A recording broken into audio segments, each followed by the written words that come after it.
Kaninang alas 2 ng madaling araw, si Bagyong Nika ay nag-intensify pa into a severe tropical storm at huli itong namataan sa layong 690 kilometers silangan ng Infanta, Quezon. Taglay na nito ngayon yung lakas ng hangin na 100 kilometers per hour malapit sa sentro at bugso ng hangin na umaabot sa 125 kilometers per hour. Ito ay kumikilos pa west-northwestward sa bilis na 30 kilometers per hour at sa kasalukuyan po or ngayong araw ay meron na tayong mararanasan ng mga pag-ulan dito sa area ng Bicol Region, maging sa bahagi din po ng Quezon at ng Eastern Visayas, lalong-lalo na dito sa area ng Northern Samar, dulot po ni Bagyong Nika. And also makakaranas na din po tayo ng bugso ng mga malalakas na hangin dito din sa ilang areas ng Bicol Region. So pag-iingat po para sa ating mga kababayan dyan. Samantala, yung bagyo naman na minomonitor natin sa labas ng PAR na si dating Bagyong Marce,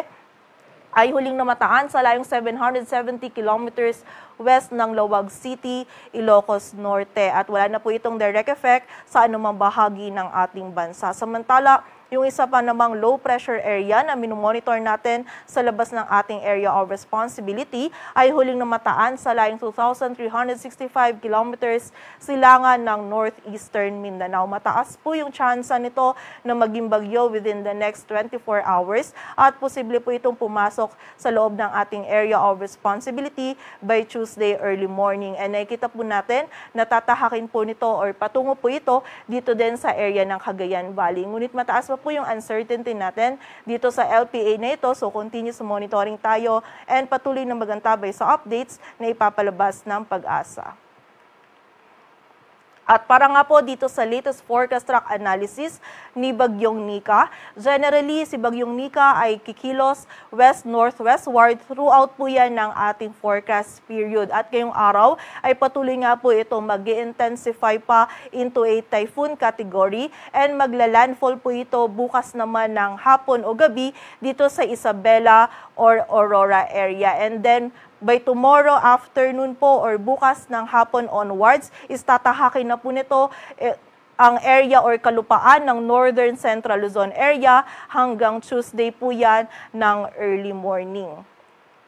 At muli po, sa kasalukuyan niya is nag-undergo ng rapid intensification itong si Bagyong Nika at ngayong araw ay posible po itong mag-intensify pa into a typhoon category. Ay nakikita po natin na maaari nitong ma-reach yung peak intensity nito bago po ito mag-landfall dito sa may Isabela or sa may Aurora area. And habang nga pong tinatahak nito yung kalupaan ng Northern Central Luzon area, is nakikita po natin na bahagya itong hihina or magwi-weaken ito into a severe tropical storm. Ngunit bagamat po hihina ito into a severe tropical storm is meron pa rin po itong malalakas na hangin and also na mga malalakas na pagulan na idudulot po dito sa malaking bahagi ng Luzon habang tinatahak po nito itong landmass ng Luzon by Monday po yan hanggang Tuesday early morning.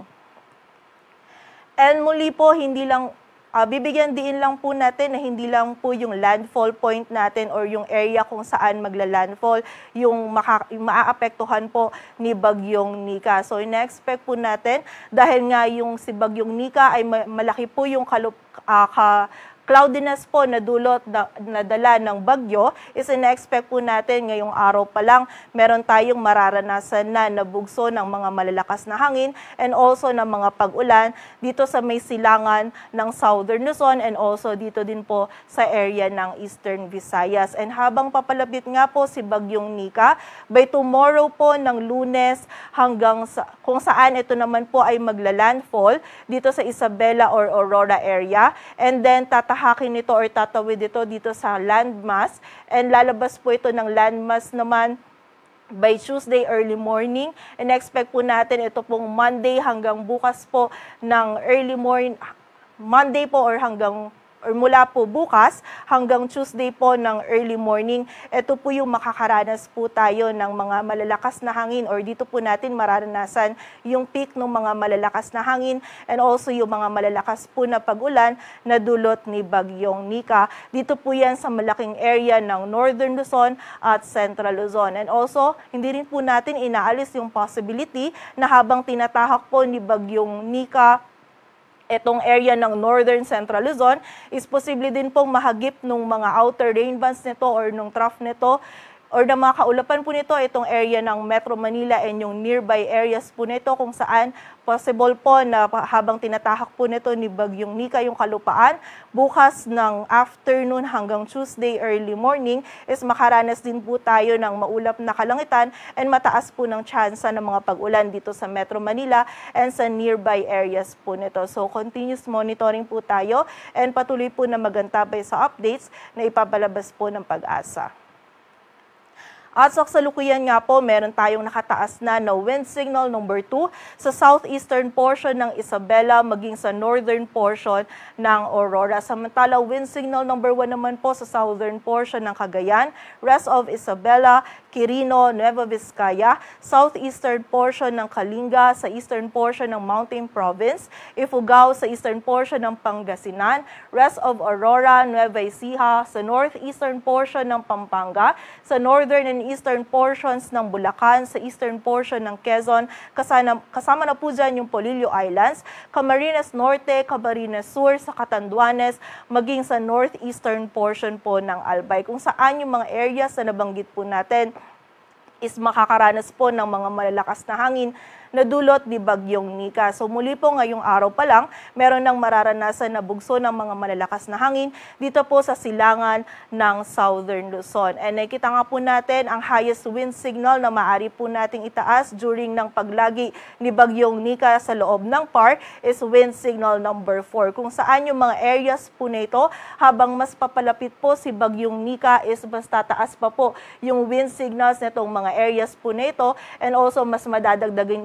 madadagdagan din po yung areas natin na merong wind signal. So, na-expect nga po natin is wind signal 4 po yung highest natin kung saan matindi pong lakas ng hangin yung maaari pong idulot nito dito po sa mga areas po ng Northern at Central Luzon. So, paghahanda po para sa ating mga kababayan dyan at mag-ingat po tayo at makipag-ugnayan din po tayo sa ating mga LGU para po dun sa mga aksyon na kailangan natin gawin para sa ating kaligtasan. And also nakita din po natin yung wind signal number 4. Posible din po ito magdudulot din po ito ng mga significant damages, lalong-lalo na po sa mga structures na gawa sa light materials and also posible din po ito magpatumba ng poste, ng puno. So during po ng pagtahak po ni Bagyong Nika,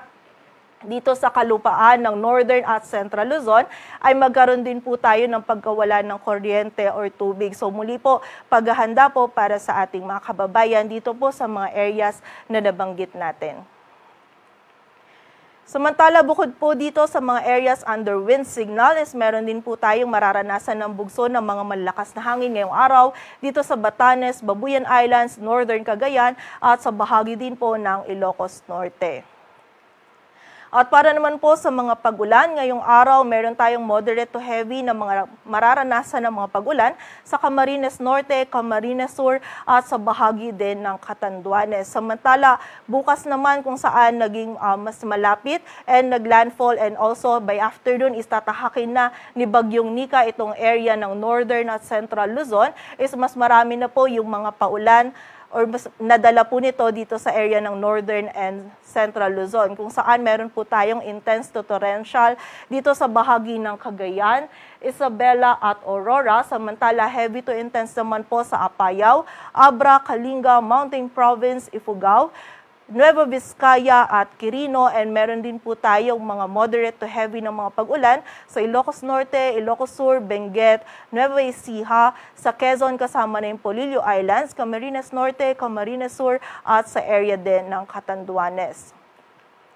Samantala, by Tuesday naman po, mostly ito ay by Tuesday early morning, ay meron pa rin po tayong mararanasan ng mga heavy to intense sa Ilocos Norte, Apayao, Abra, Ilocos Sur, Kalinga, Mountain Province, Ifugao. And also meron din po tayong mga moderate to heavy sa Cagayan, Isabela, Nueva Vizcaya, Quirino, La Union, Benguet, Pangasinan, sa bahagi din ng Nueva Ecija at Aurora. So pag-iingat po para sa ating mga kababayan sa mataas na banta ng mga pagbaha at pagguho ng lupa. And also, nakikita nga po natin Yung peak po na mararanasan natin yung mga malalakas na pag-ulan na dulot ni Bagyong Nika is by Monday afternoon hanggang Tuesday early morning po. So ina-expect natin na yung mga tuloy-tuloy na malalakas po na pag-ulan na ito ay magdudulot po ng mga pagbaha sa malaking area po, and also nakikita din po natin yung mga malapit po sa sapa, ilog or sa mga paanan ng bundok is prone din po sa mga flash floods. And mapapansin natin yung mga areas natin na makakaranas din ng mga pag-ulan dulot ni Bagyong Nika. Ito din po yung mga areas na nakaranas ng mga nakaraang bagyo na mga pag-ulan. So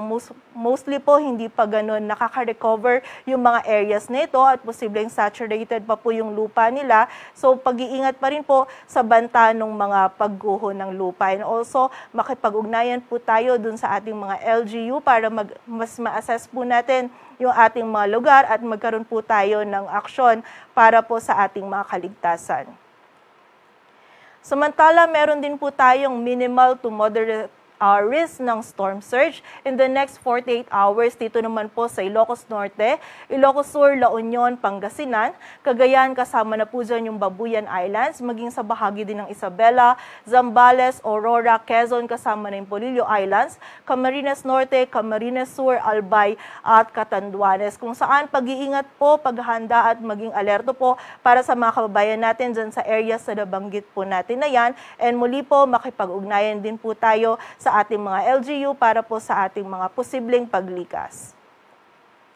At sa kasalukuyan po, wala tayong nakataas pa na gale warning, ngunit possible po this afternoon, mamayang hapon po or early noon is magtaas na po tayo ng gale warning sa silangang dagat baybayin po ng Southern Luzon, kung saan kapag nagtaas na po tayo ng gale warning is magiging mapanganib na po yung pagpalaot para sa ating mga kababayan nating mga isda, pati na rin yung may mga maliliit na sasakyang pandagat. And sa kasalukuyan naman po is maalon na po yung karagatan na ating mararanasan sa eastern seaboards ng Isabela, northern Aurora, northern seaboard ng Camarines Norte, sa seaboards ng northern and eastern seaboards ng Polillo Islands, sa northern seaboard ng Camarines Sur, and also sa northern seaboard ng Catanduanes.